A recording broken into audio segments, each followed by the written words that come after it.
that advice of taking your phone, turning it off, turning all your notifications off, putting it across the room, in the other room, anything that you can do to not dive back into the matrix.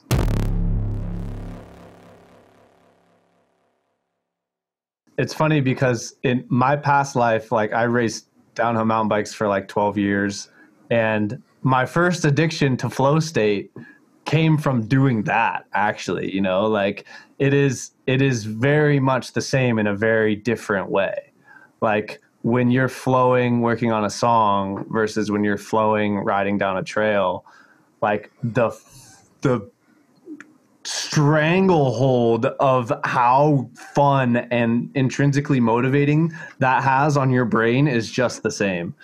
It just presents itself in a different way. And I do think that it is fair to say that, like you're saying, you've tried to do other hobbies and it doesn't satisfy you the same way. I would say that the only reason that I do get pulled away to this other stuff is because they kind of came from a past life before I jumped into making music all the fucking time. And now like doing those things that also have triggered that same thing in my brain in the past are like a great way to train my brain to get into that state in a different way so that I can come back to music and get into that state. Does that make sense?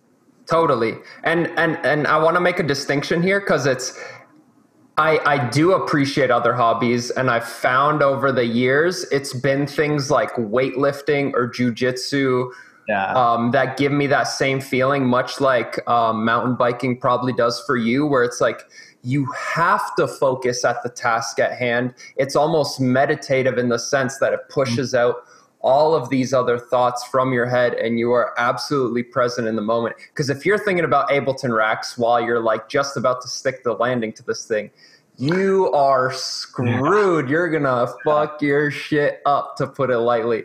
So yeah, when it's just like mindless activities and you're left to your own thoughts, and I know this is such a nuanced, complex discussion, but like I think a lot of times depression comes from not being in motion. And there's this one quote I like, which I'll probably butcher, but it was talking about in reference to like the Buddhist quote, which is commonly taken out of context of like existence is suffering or whatever. But he's like, the dude that said it, he's like, yeah, that's true. Like, if you don't believe me, go lock yourself in your room for 3 days straight and be alone with your thoughts. It is fucking miserable. Even in prisons where you're around like the worst people, the biggest punishment they could give you is isolation. So I think that speaks a lot on our minds, you know? Totally. Yeah, I think it was funny because like the first time I watched the ill methodology, which is the thing that brought me to the dojo in the first place, the thing that he was talking about, like when you're making music, you should be like the warrior with the sword that is not thinking about how to react, but just reacting. And that was just like, holy fuck, like that is how I feel when I'm in flow state riding my downhill mountain bike. And I hadn't really experienced that as much working on music, maybe in like short stints. But that was like a huge trigger, like, holy fuck, like I am by far the best mountain biker that I could ever be when I'm in that state when I'm riding mountain bikes. How do I get myself to that when I'm writing music? And that is the all important, turn your phone off, throw it across the room, fucking turn all your notifications off. Like stop letting yourself be distracted by anything else and actually let yourself get into flow state. And that's still always how the best stuff that I write gets written.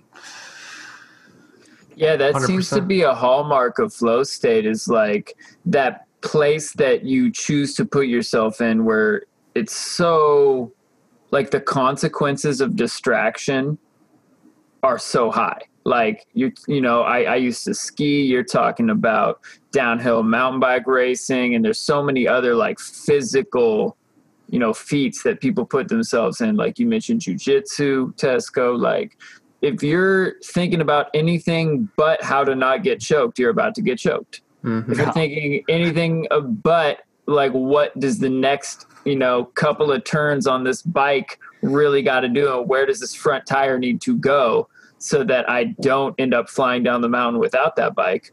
Like you're fucked if you don't stay in this moment, in this exact task at hand.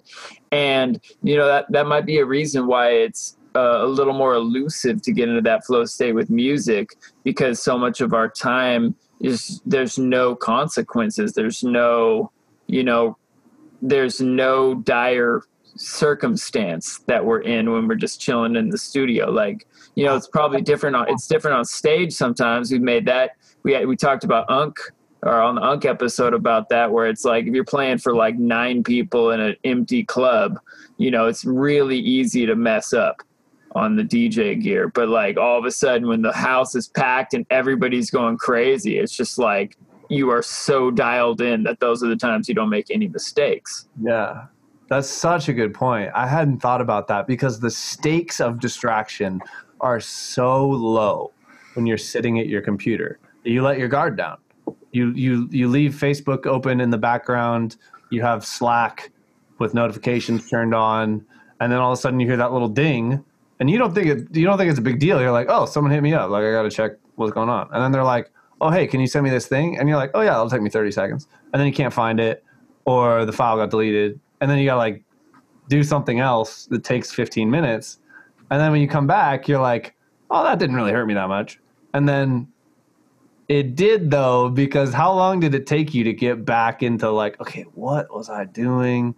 Like, what was the train of thought? Like, that shit takes much longer to get back into than you think. You realize you could go for a snack. You like totally get sidetracked. Anything else. You're like, right, I was in this very high concentration, high focus period of working on something. Your brain goes, that's actually a pretty high barrier to entry. You should probably just go grab a snack or take a piss or grab some water or do anything else than go Ooh, what's on Netflix? Yeah. Like what else could I do that's like halfway back to doing what I was doing, that your brain can negotiate with your ape, that is a better idea because you know how much energy it expends to get into that state. It's so funny. Yeah. And what you're talking about, it's like there's this term attention residue.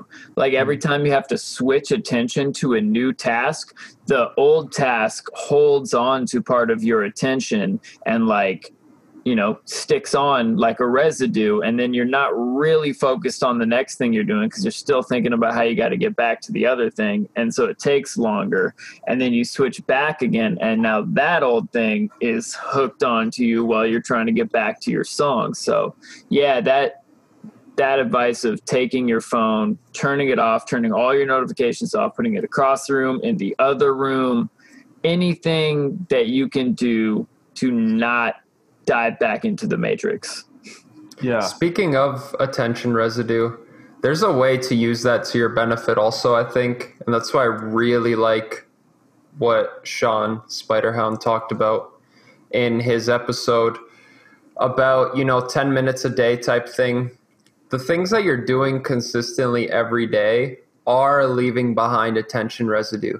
And if you can do 10 minutes of music a day or more, but at least 10 minutes, it will leave behind residue that will eventually accumulate, like resin in a bong, if you will, or whatever. Like right? The snowball effect if you're not a stoner.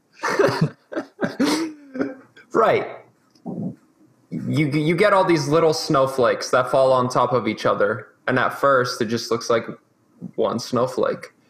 It's like almost indistinguishable when 3 snowflakes are on top of each other versus that transition to a pile of snow into a snowball or whatever. But that attention residue eventually builds up to the point where you're not even conscious about it. You're not expending any mental energy, but it's as if like you have enough of that residue tapped into that creative source that when you are showering, when you are driving to work, when you are doing whatever, you'll get this idea of like, oh, it'll just come to you fully thought out. You'll just be like, oh my God, I could make this like effects rack, or I could save this preset, or I could do, oh my God, I just thought of a new way to like do this sick thing on my drums to give them more articulation or whatever, insert nerdy producer thing there. And that's like anything you're doing in life. Like, I'm sure if you're doing construction, you'll think of a better way to like organize your tools or like create this thing that you had in mind. And so I think that concept of doing things consistently and building up that attention residue is so powerful because it actually gives you this separate but equally important method of problem solving that is not active at all, and it assists you during your active flow state sessions. You're going to get these gems of ideas that you wouldn't have got in that active mental state. Yeah, absolutely. Go for Dude, it. I feel you, man. Like that is such a, I love how you just flip that, taking the the concept of attention residue. That's this like negative when you try and switch back and forth between things.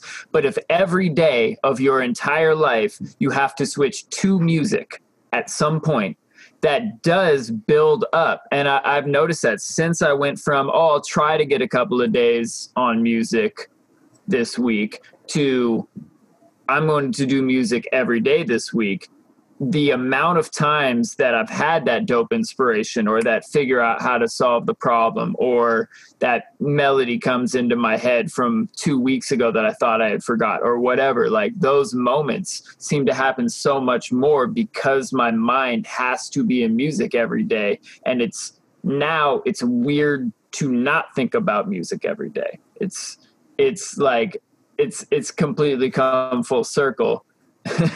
Totally. Yeah, I think it's like really a testament to the power of your subconscious to problem solve when you take your conscious thought and put it on something else. That's like that always happens to me in like the 20 minutes before I fall asleep at night.